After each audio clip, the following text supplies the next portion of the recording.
राधा सिर्फ 7 साल की थी जब उसने अपने माता पिता को एक हादसे में खो दिया। रिश्तेदारों ने साथ देने से इनकार कर दिया और वह पास के अनाथालय में आ गई। बाहर से वह बच्चों के बीच मुस्कुराने की कोशिश करती, लेकिन भीतर से बेहद अकेली थी। एक रात सब बच्चे अपने अपने खिलौनों के साथ खेलते खेलते सो गए, पर राधा चुपचाप खिड़की के पास बैठी थी। आसमान की ओर देखते हुए उसने रोते रोते कहा, माँ, पापा, आप मुझे इस दुनिया में अकेली छोड़कर क्यों चले गए? इतना कहते ही उसकी आंखों से आंसू टपकने लगे। अगले दिन अनाथालय में कुछ लोग दान देने आए। उनके बीच एक दादी भी थीं। जब वे राधा के पास पहुंची तो उनकी आंखें नम हो गईं।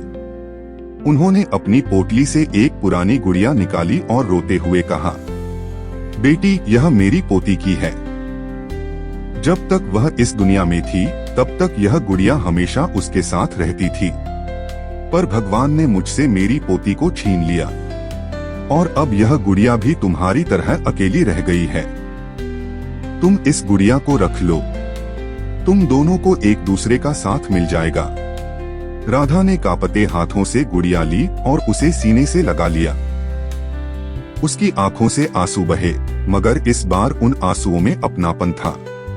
उसने दादी को गले लगाया और धीमे से कहा, अब मैं कभी अकेली नहीं रहूंगी। उस रात राधा पहली बार सुकून से सोई।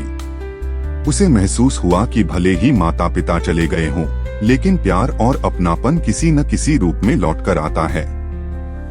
और दोस्तों, अगर आपके माँ बाप जिंदा हैं, तो खुद को भाग्यशाली समझिए।